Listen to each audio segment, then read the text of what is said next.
This channel does not promote any violent, harmful, or illegal activities. All content provided by this channel is meant for an educational purpose only. বকেয়া 700 টাকা আদায় গিয়ে আলিপুরদুয়ারে তুলকালাম। টাকা আদায় করতে গেলে বেধড়ক মারধরের অভিযোগ।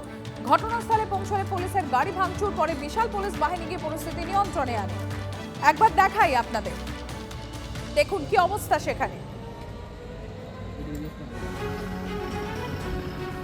সুজিত রয়েছেন আমাদের সঙ্গে। সুজিত, কি ঘটে? একটা 700 টাকা আদায় করতে গিয়ে এত বড় একটা কাণ্ড ঘটে গেল। এখনো পর্যন্ত কি জানা যাচ্ছে, পুলিশ কি বলছে?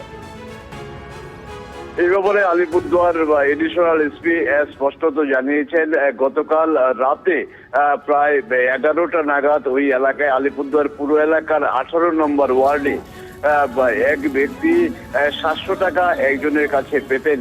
তিনি ওই এলাকায় টাকা চাইতে গেলে তারপর তাকে বেধড়ক মারধর করা হয় এবং প্রায় 30-40 জন লোক তাকে মারধর করে এবং তিনি আশঙ্কাজনক আলিপুরদুয়ার। কাদের বিরুদ্ধে অভিযোগ? এই অভিযোগ ওই এলাকার বেশ কিছুদিন ধরে কিন্তু ওই এলাকায় টেনশন রয়েছে এবং ওই এলাকায় একটি সম্প্রদায়ের মানুষ বাস করেন এবং তাদের বিরুদ্ধে অভিযোগ উঠেছে যে ওই ব্যক্তিকে তারা মারধর করেছে।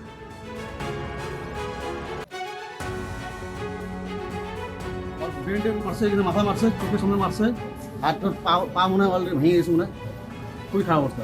পড়েছিল, পরে উঠা নিয়ে আসছি, আমরা গেছি আনতে, আমাদের দিচ্ছে না। কোথায় পড়েছিল? ওই মুসলিম কলোনি আনতে গেছি, দিচ্ছে না ওখান থেকে। ওর মাকেও বাইরে আসো, ওর মাকেও আঘাত করছে, মা বাইরে পড়ে আসে। হিন্দু পাড়া মুসলিম পাড়া কাছাকাছি আছে, তো ওনাকে নিয়ে কিছু টেনশন তৈরি হয়েছিল। তো একজনকে ওর ইনজুরি হয়েছে, ওকে হসপিটাল পাঠানো হয়েছে। তারপর পুলিশের খবর পেয়ে সঙ্গে সঙ্গে ওখানে গিয়ে সিচুয়েশন কন্ট্রোলে নিয়ে যারা জমায়েত ছিল ওখানে সবাইকে ডিসপার্স করা হয়েছে। সবাই কোনো ডিসপার্স হয়েছে, সিচুয়েশন কন্ট্রোলে আছে, আর একজনকে অ্যারেস্টও করা হয়েছে।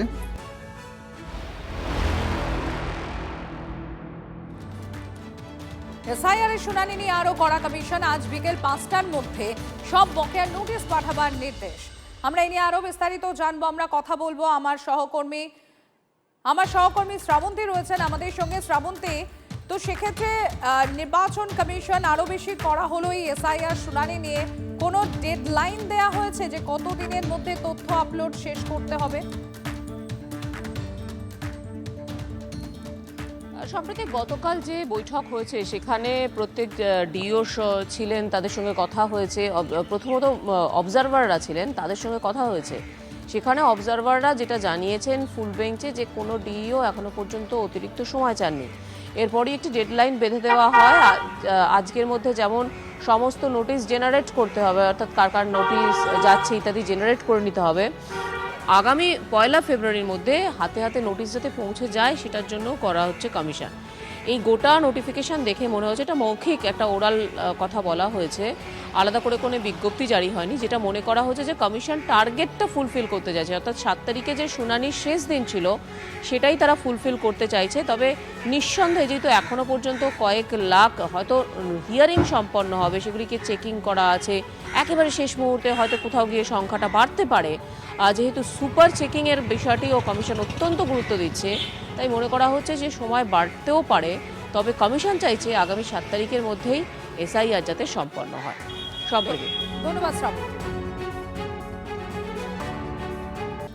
শুনানি পর্বের শেষে ফের বিএলও অ্যাপে নয়া option upload hearing photo and attendance.